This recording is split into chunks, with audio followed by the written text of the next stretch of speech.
Well, hello. Uh, Welcome to my discussion of the anime series RahXephon. Uh, this is the second such video I'm creating. Excuse me, I call it a video. It really is just a discussion that I'm creating based on a TV series, a book, a movie, video game. I mean, just any form of media that I find interesting. Uh, I did a previous discussion on the anime series Neon Genesis Evangelion. You may or may not have seen that. Um, in that discussion, near the end, I contemplated doing a discussion on RahXephon, which is one of my favorite anime series, or just one of my favorite series in general, if we count live action or animation. RahXephon hits a lot of highs and not a lot of lows. It's just one of my personal favorites. Uh, so I really enjoyed making the discussion about Evangelion, and so I wanted to do something about RahXephon, which is itself a very ambitious series, very insightful, has a lot of things to discuss, a lot of things to take apart, to dissect. But for those of you who did see the Evangelion discussion, or excuse me, listen to it, you'll know that it was pretty lengthy. This discussion may even be longer. But with that in mind, we'll probably be dividing this discussion into multiple segments. Each individual segment I would like to have a maximum 20 minutes long. They may go over or they may go under that limit, but that's what I want to set for each individual section. And the sections will be divided depending on the topics that I want to discuss about RahXephon. So, for example, this first video will cover a few points about what I want to discuss, but it will be pretty isolated, so you could listen to this video, finish it, and then later on listen to another one. And they all pretty much work together. I'll be referring to different things between them. There will be a sequence. But that being said, you won't have to be committed to listen to the entire discussion, which could be well over an hour. But that being said, I am mindful of length. I'm mindful of time, and so I just want to make that clear.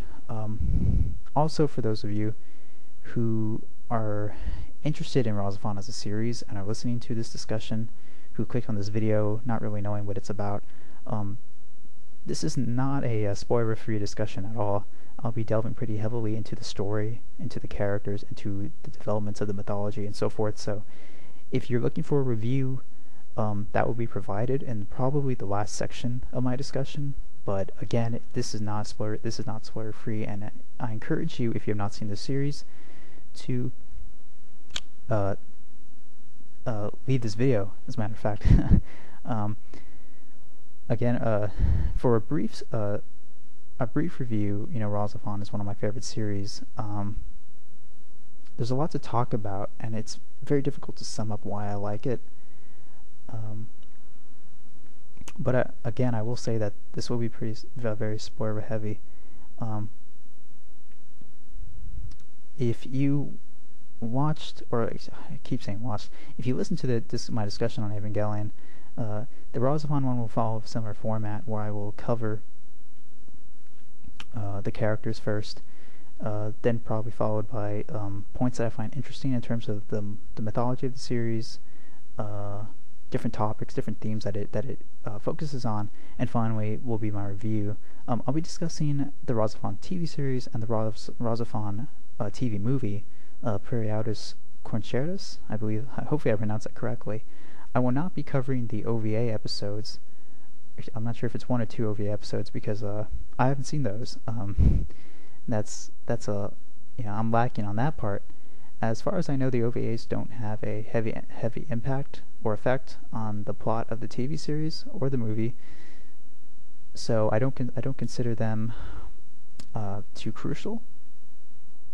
If you have seen the OVA and you think there's something interesting, please leave a comment or leave a suggestion, and maybe if I'm able to, I'll be able to look into the OVA, see it, and then address whatever topic is brought up or whatever I think is interesting in another discussion.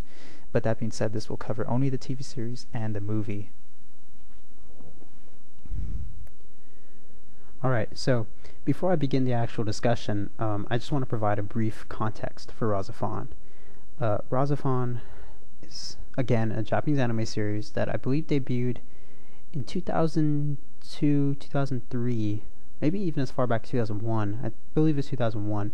So the series is already over 10 years old.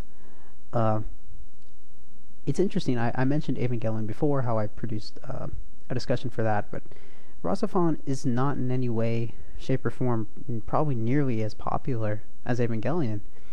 In fact, when I've mentioned RahXephon to people who are at least marginally interested in anime, most of them have never heard of it. Or if they have, it's only very briefly, and if they've seen it, maybe one or two episodes that left them bewildered, confused, which is natural, given what RahXephon is and how it works. So RahXephon is a mecha anime. It follows a young boy who pilots a giant robot and protects the world from monsters and other such creatures on a day-to-day basis. More specifically, RahXephon follows the character of Ayato Kamina, a 17-year-old boy who lives in Tokyo. Ayato is an interesting character. I'll get to him. I'll get to him in a bit when I discuss in more detail the individual characters that I want to address.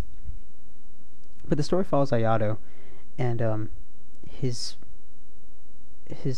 conflicts, essentially, of fighting what are known as the Mu, which are a supposedly alien race, or if not alien, some sort of race from an alternate universe that seeks to dominate Earth, or at least that's what we're led to believe when the series begins. So that's essentially the context. Now, superficially, it sounds as though RahXephon would be pretty simple, but it's anything. It's anything but. It's a very complicated series. So now that I want to start talking about the characters, because the series is so complicated, obviously I can't cover all of them. If you'd seen my Evangelion video, you'll know that I addressed maybe 3 to 4 of the main cast, which is probably what I'll do here. There are so many characters in RahXephon, and each of them has their own problems, their own interests, their own agendas, that to go into each of them in full detail and explore the symbolism, explore their relevance to the series as a whole, would take up a ridiculous amount of time. So obviously I'm not going to do that. The characters I do want to address are, as I said before, the protagonist, Ayato Kamina, Haruka Shito, who for all intents and purposes is the heroine of the anime. There is also Kuon, the obligatory mysterious cryptic girl.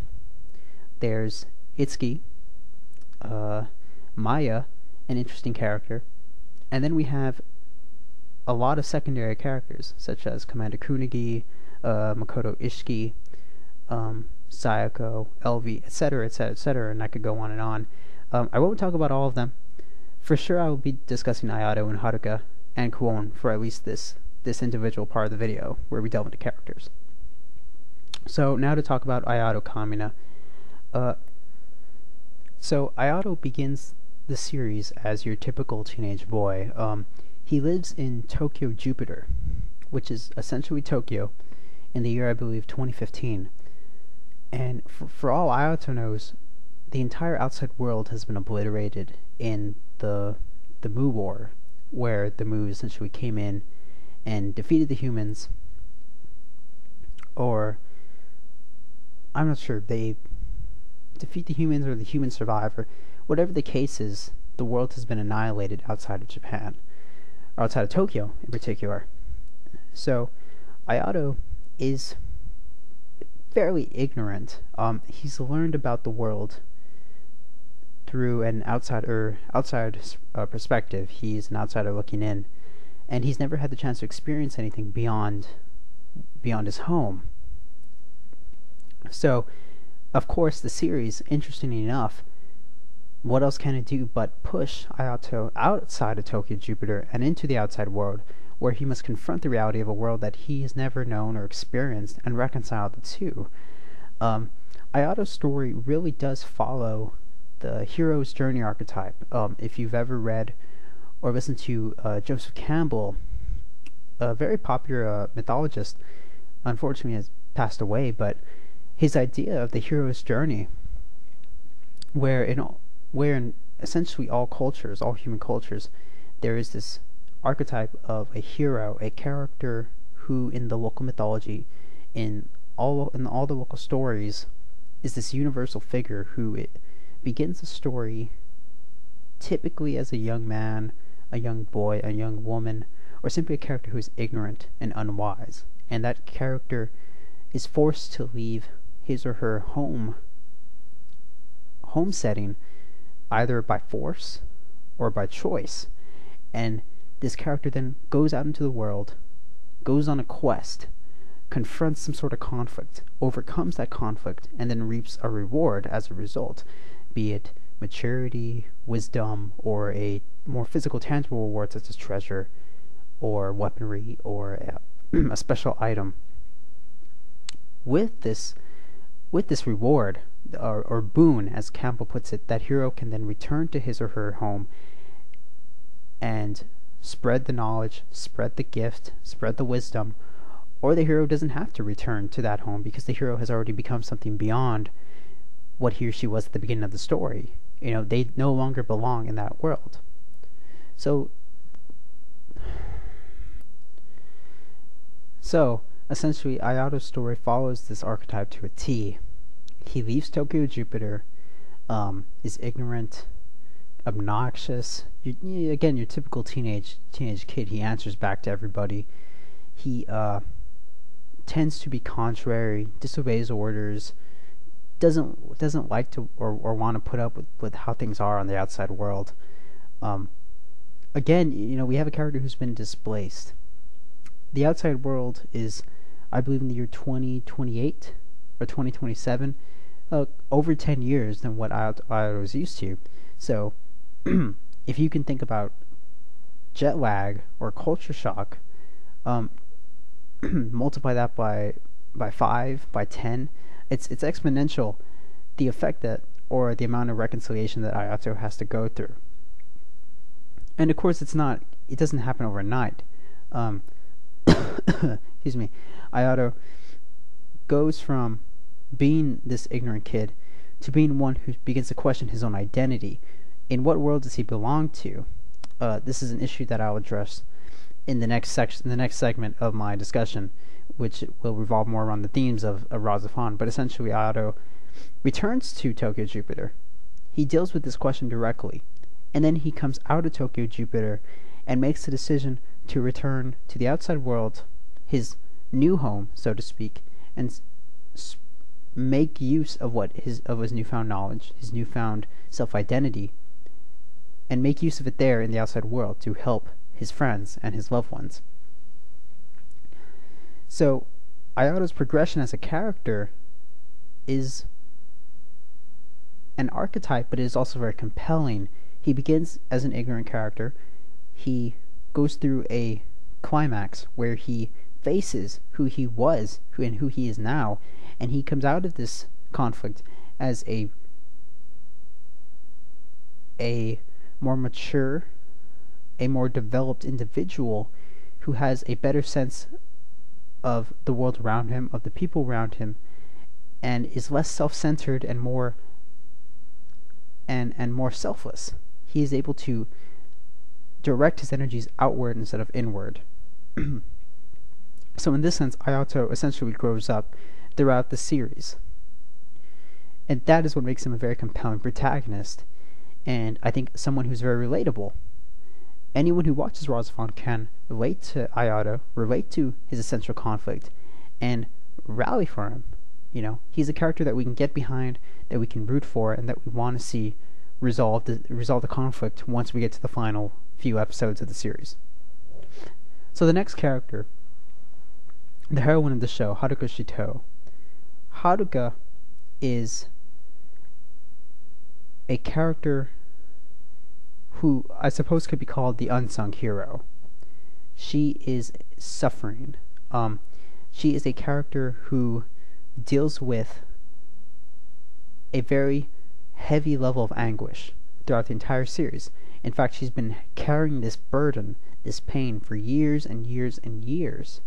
And of course, for those of you who've seen the series, you'll know that this pain is the backbone of the series. This She is in love with Ayato, but they have been separated by time, essentially.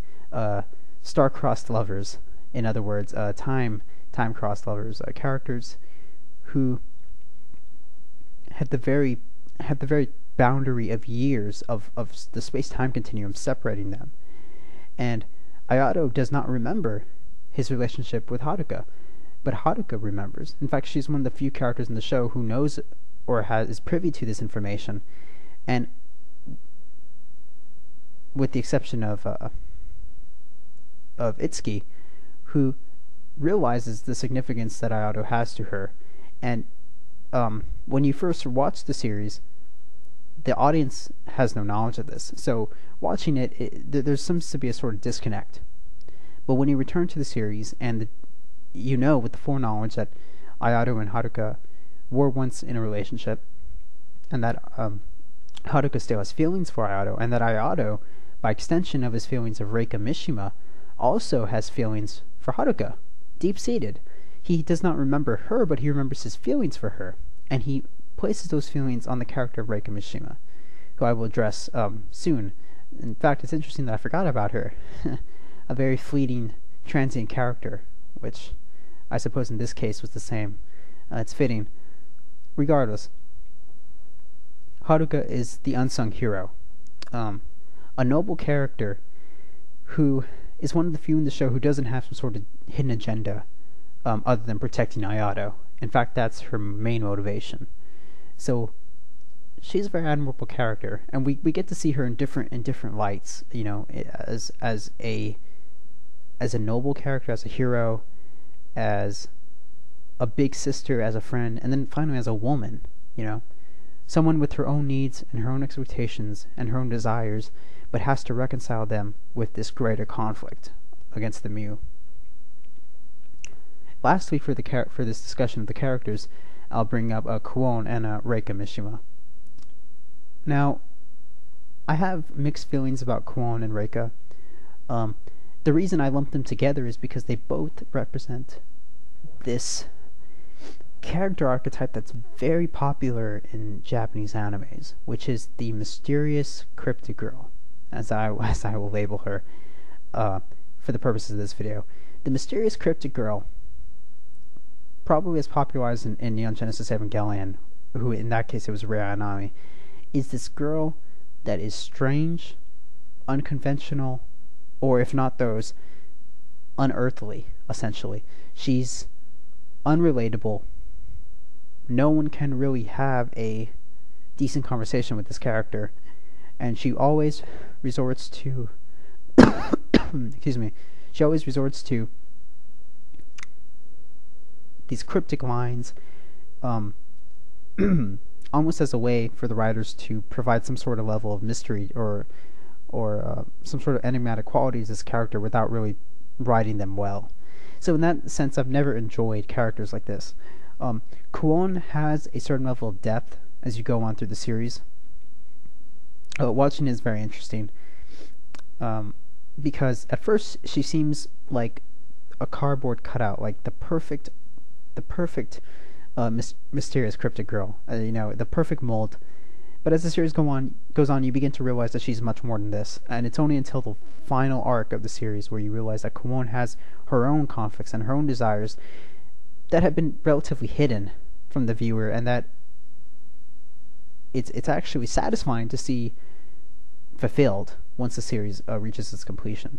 So Kuon, I feel, is a decent character, and given the integrity of RahXephon, on the one hand, I wish she wasn't used. I wish the crutch wasn't there. The mysterious cryptic girl crutch wasn't there for her character.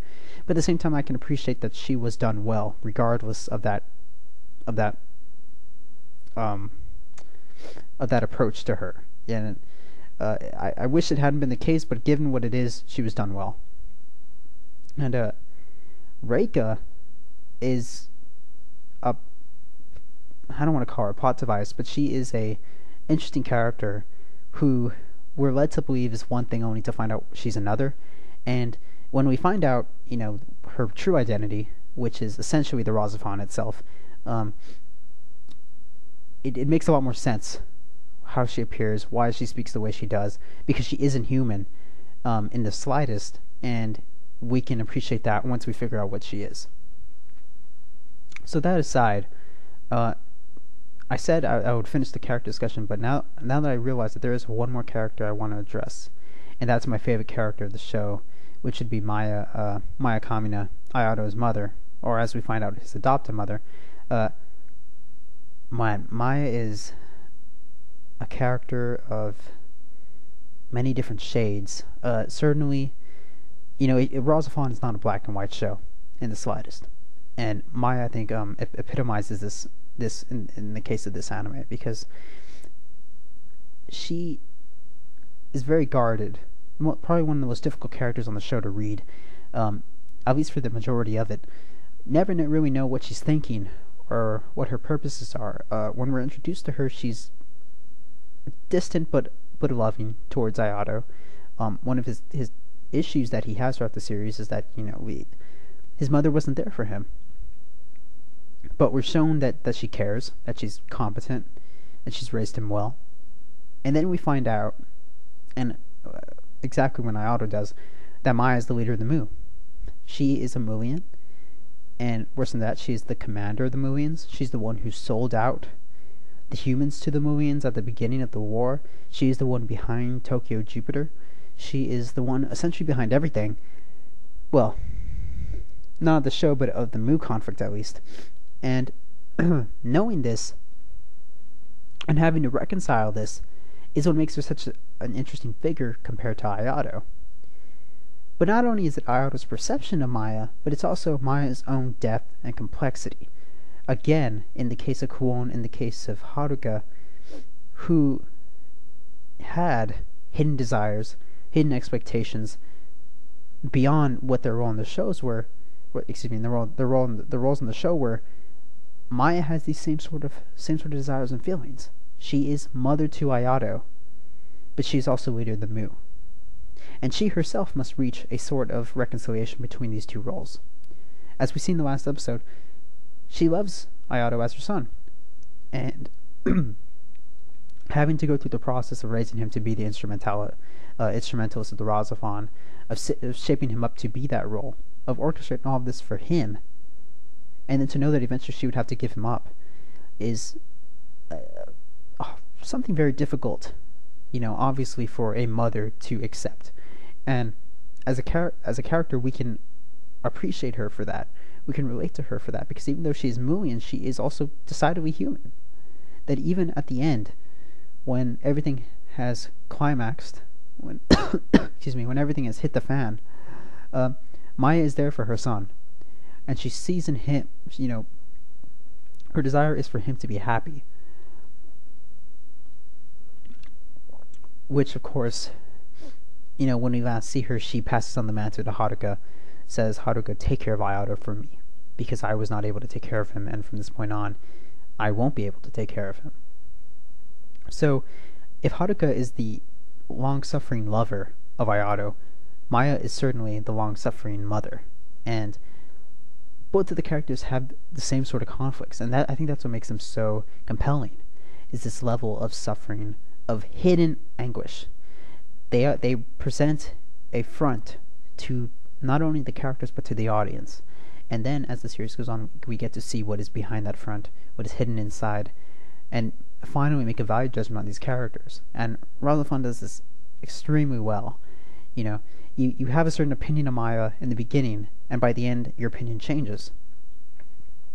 And it's very satisfying to see that happen. So, Maya is definitely my favorite character. Interesting because she's not necessarily a protagonist. She's not on the good guys, so to speak. But she's not a bad guy either. And she herself is suffering through and dealing with her own conflicts. So she's a very interesting character, very relatable, and still very mysterious. There's still a level of mystique about Maya that is just so compelling, even when you've seen the series multiple times, because you're always looking for her, looking to see what she does, what it means, how certain things can be read differently. And again, it's not only Ayato, but she also has this relationship with Kowon, which kind of goes unspoken, so to speak, as the series goes, and it's subtle there, but the series tends to ignore it, and you always want to look at those scenes and read them for what they may imply. But regardless, that's the discussion on the characters of RahXephon, or at least the characters that I think are significant enough to devote time to, and also the end of the first section of the discussion. So thank you for listening so far, and if you're interested, please tune into the next section, or skip around if you'd like. I'll next be discussing the themes of RahXephon.